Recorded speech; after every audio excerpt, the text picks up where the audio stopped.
Hello students. Last video में हमने पढ़ा था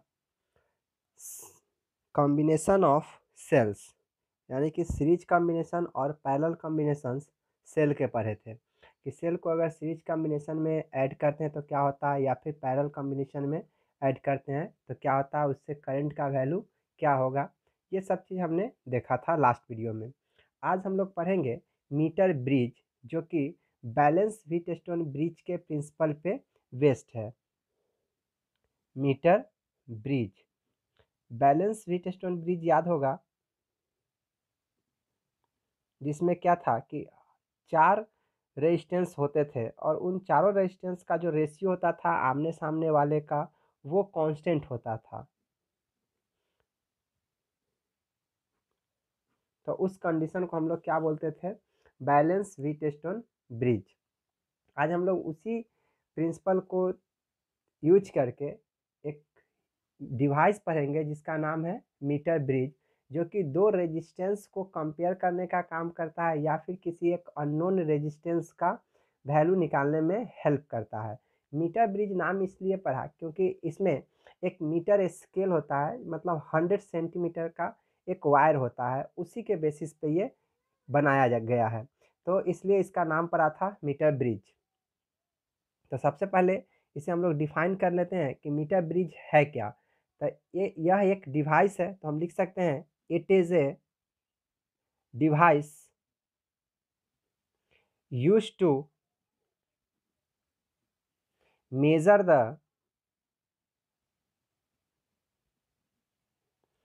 अननोन रेजिस्टेंस और compare the two unknown resistance. It works on the principle of balanced Wheatstone bridge।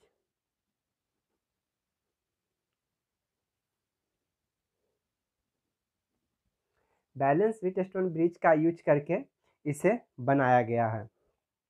यह device देखने में कैसा होता है, तो यह एक काफ़ी सिंपल होता है। इसमें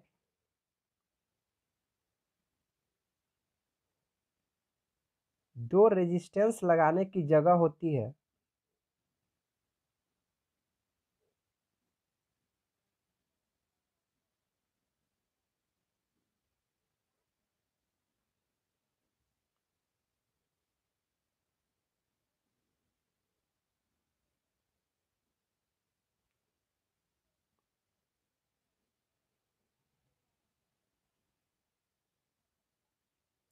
यहाँ पे हम दो रेजिस्टेंस लगाते हैं, एक रेजिस्टेंस इस जगह पे और एक रेजिस्टेंस इस जगह पे। एक का नाम आर, दूसरे का नाम एस दिए, ठीक।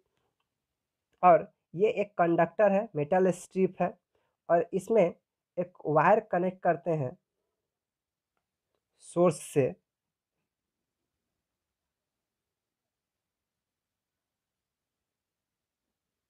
ये हमारा एक बैटरी है जो कि करंट सप्लाई करेगा, और यह एक स्विच है।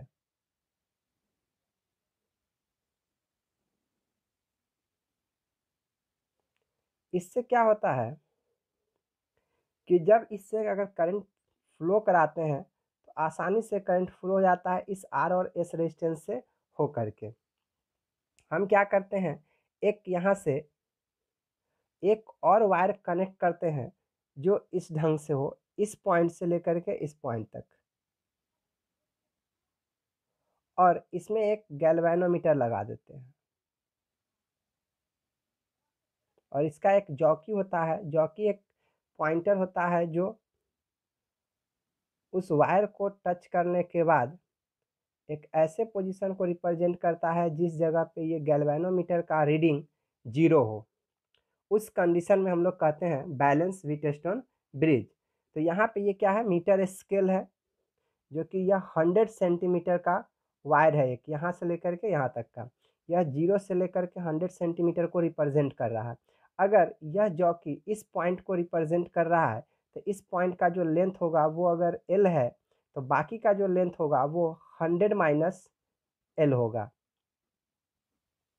और बैलेंस व्हीटस्टोन ब्रिज के कंडीशन के अकॉर्डिंग R/S का जो रेशियो होगा वो L/100 माइनस L का रेशियो के बराबर होगा, क्योंकि इस वायर का भी एक रेजिस्टेंस होगा, इस वायर का भी एक रेजिस्टेंस होगा। तो इस दोनों रेजिस्टेंस का, क्योंकि ये देखा जाए तो बीच में क्या है, एक गैल्वेनोमीटर लगाया गया है, या फिर यह एक रेजिस्टेंस है जो कि इससे करंट फ्लो नहीं हो रहा है। इससे करंट फ्लो नहीं होने का कंडीशन है कि जब इसका रीडिंग जो होगा, गैल्वेनोमीटर का जो रीडिंग होगा वो 0 शो करेगा। तो बैलेंसिंग कंडीशन पे क्या होता है कि हमारा जो रेशियो होगा वो इक्वल होगा। तो एट बैलेंसिंग सिचुएशन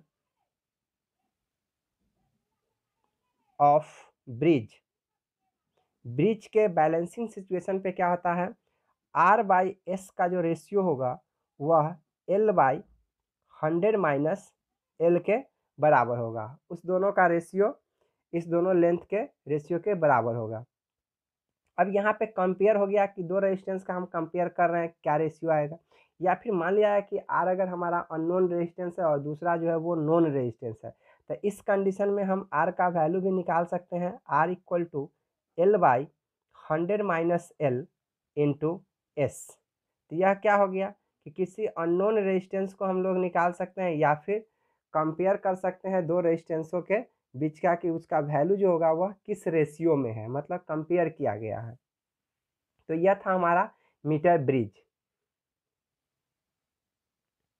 अब पढ़ेंगे हम लोग पोटेंशियोमीटर। पोटेंशियोमीटर पोटेंशियोमीटर जो है वह दो सेल के बीच जो ईएमएफ होता है उसको कंपेयर करने के लिए यूज किया जाता है, या फिर किसी एक सेल का इंटरनल रेजिस्टेंस को मेजर करने में यूज किया जाता है। तो पोटेंशियोमीटर क्या है, एक डिवाइस है जो सेलों का, जो भी सेल होंगे उसका ईएमएफ का कंपेयर करने के लिए यूज करते हैं, या फिर यह सेल के इंटरनल रेजिस्टेंस को मेजर करने के लिए यूज किया जाता है। इसमें एक वायर लगे होते हैं और उस वायर का जो पोटेंशियल डिफरेंस होते हैं या पोटेंशियल ड्रॉप जो होते हैं पर यूनिट लेंथ में वो कांस्टेंट होते हैं, कि हर एक मीटर पे जो पोटेंशियल ड्रॉप होगा वो फिक्स होगा। तो इस कांस्टेंट को हम लोग बोलते हैं पोटेंशियल ग्रेडियंट, और इसी प्रिंसिपल पे वो काम भी करते हैं। पोटेंशियोमीटर जो होता है वो पोटेंशियल ग्रेडियंट के प्रिंसिपल पे ही काम करते हैं कि पोटेंशियल ड्रॉप जो होता है पर यूनिट लेंथ में वो कांस्टेंट होते हैं। तो it is a device used to compare EMF of two cells or to measure the internal resistance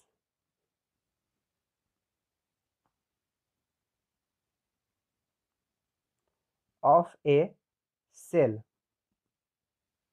या फिर हम ये भी कह सकते हैं कि यह वर्क किस पे करता है, पोटेंशियल ग्रेडियंट पे। तो इस चीज़ को भी लिख सकते हैं कि इट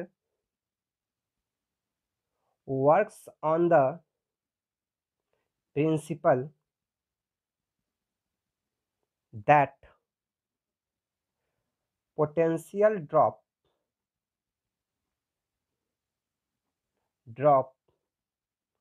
पर यूनिट लेंथ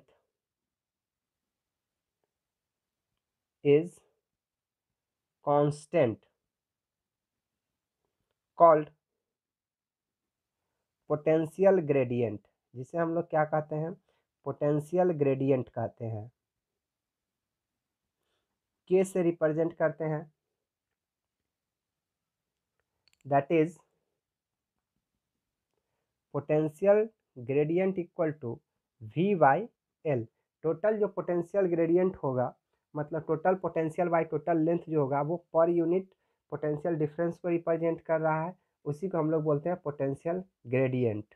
ओम के नियम के अनुसार क्या होता है, from Ohm's law V equal to I R लोग लिख सकते हैं। और एक चीज़ और जानते हैं कि R का जो वैल्यू होता है वो होता है, R का जो हमारा वैल्यू होता है वो क्या होता है, तो R equal to rho into L by A, rho into L by A होता है।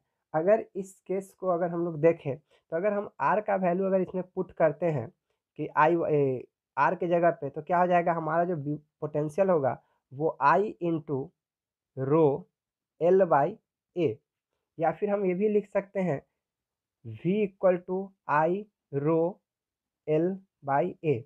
अब अगर हम इसमें कहें कि अगर किसी पोटेंशियोमीटर में एक कांस्टेंट करंट को अगर हम लोग सप्लाई करते हैं किसी कांस्टेंट क्रॉस सेक्शनल एरिया वाले वायर के थ्रू, तो हमारा जो करंट होगा वो कांस्टेंट होगा, क्रॉस सेक्शनल एरिया जो होगा वो कांस्टेंट होगा। और वायर जब किसी एक ही वायर का यूज किया गया है तो उसका जो मटेरियल होता है उसका रेजिस्टिविटी ये कांस्टेंट होता है। तो ये तीनों टर्म जो होगा वो कांस्टेंट हो जाएगा, यानी कि V जो होगा वो डायरेक्टली प्रोपोर्शनल लेंथ के होगा। जो पोटेंशियल डिफरेंस होगा वो किसके हो जाएगा, जितना ज़्यादा लेंथ होगा उसके अकॉर्डिंग उसका पोटेंशियल डिफरेंस जो होगा वो होगा, यानी कि अलग अलग लेंथ वाले के लिए अलग अलग पोटेंशियल डिफरेंस आएगा। तो हम ये लिख सकते हैं, if a constant current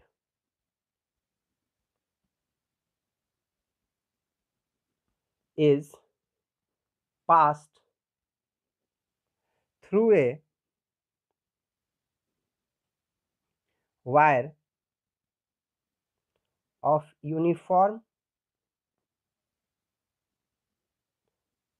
cross sectional area,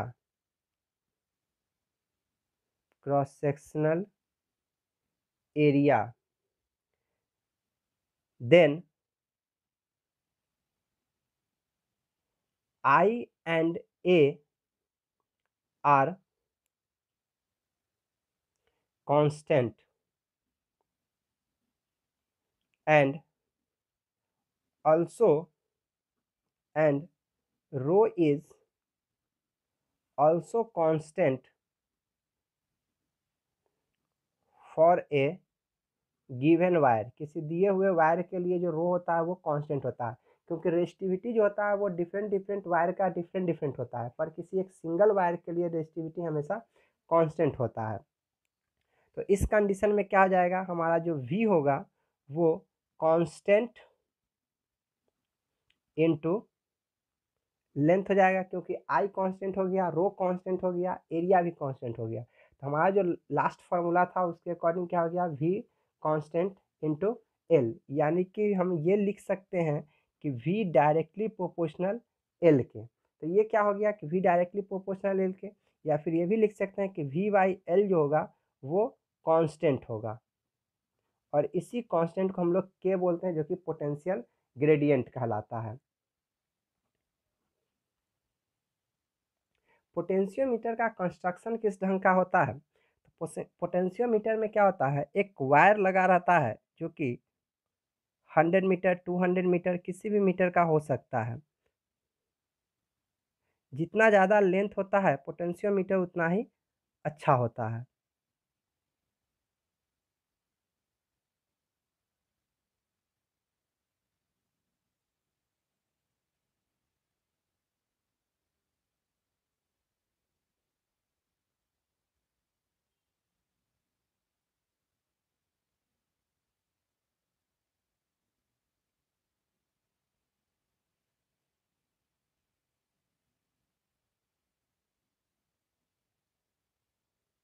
इस तरह से हम लोग कितना भी वायर लगा सकते हैं, सब आपस में कनेक्टेड है।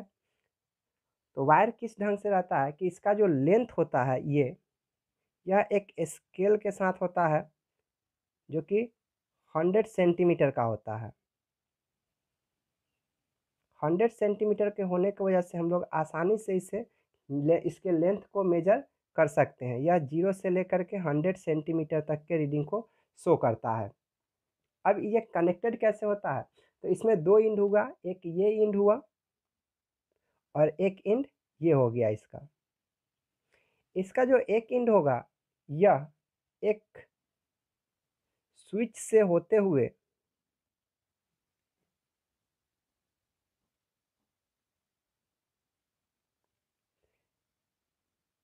एक वेरिएबल रेजिस्टेंस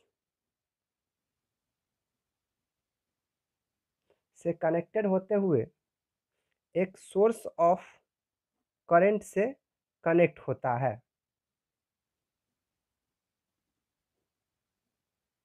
और इसका दूसरा एंड इसके दूसरे छोर से कनेक्टेड होते हैं। अब इसमें क्या होगा, आसानी से हम सर्किट को कंप्लीट कर सकते हैं। अगर इस वायर में करंट के वैल्यू को इंक्रीज या डिक्रीज करना है तो हम यहाँ के जो रेजिस्टेंस है, जो हमारा वेरिएबल रेजिस्टेंस है RH रियोस्टेट, इसको हम लोग इंक्रीज या डिक्रीज कर सकते हैं। इसके अकॉर्डिंग जो हमारा करंट होगा, इस वायर में जो सप्लाई होगा वो डिफरेंट डिफरेंट होगा।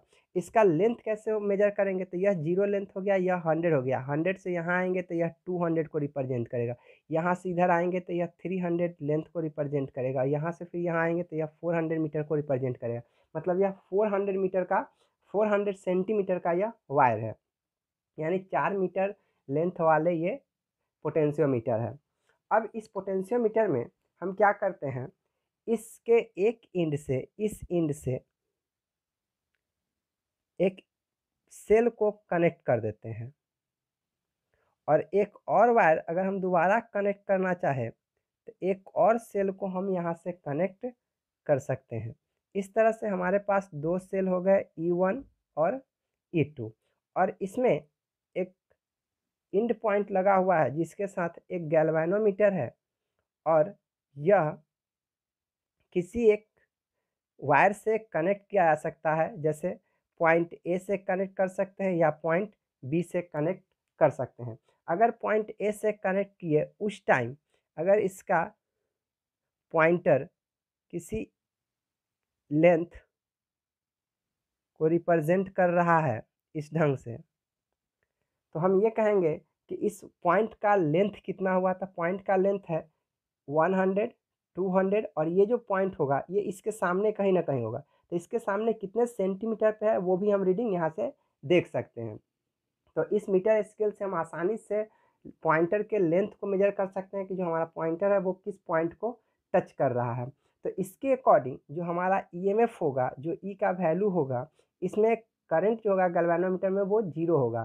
तो गैल्वेनोमीटर में करंट 0 तभी हो सकता है जब इस ईएमएफ का वैल्यू इस पूरे पोटेंशियल का, मतलब यहाँ से 0 से लेकर के इस लेंथ तक का जो पोटेंशियल डिफरेंस होगा उसके पोटेंशियल के बराबर होगा, तभी हो सकता है। तो अब इसका पोटेंशियल हम लोग कैसे निकाल सकते हैं, तो V=IR के फॉर्मूला से निकाल सकते हैं। तो दोनों पोटेंशियल सेम होने की वजह से अगर E1 का वैल्यू देखा जाए तो हम ये कह सकते हैं कि E1 का वैल्यू जो होगा वो I इंटू आर। तो R का वैल्यू क्या होगा, तो R जो होता है वो क्या है, पर यूनिट लेंथ में कांस्टेंट वैल्यू है, यानी पोटेंशियल ड्रॉप जो है वो पर यूनिट लेंथ का कांस्टेंट है। तो क्या हो जाएगा, K इंटू L1। जिस पॉइंट को टच किया उसके साथ अगर L1 को अगर हम लोग मल्टीप्लाई कर दिए तो इससे हमारा क्या निकल गया, पोटेंशियल ग्रेडियंट निकल गया। मतलब हमारा जो पोटेंशियल था ईएमएफ जो था वो ईएमएफ E1 निकल गया। हम यहाँ पे के जो है हमारा पोटेंशियल ग्रेडियंट है, तो हम के की जगह पे के नहीं लिख करके हम एक्स ले सकते हैं, क्योंकि पोटेंशियल ग्रेडियंट के जो है वो V/L है।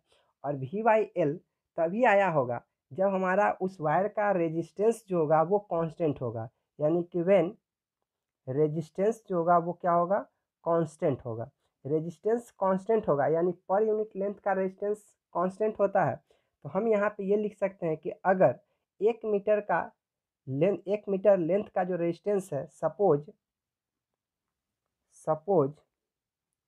X=, resistance of potentiometer wire per unit length.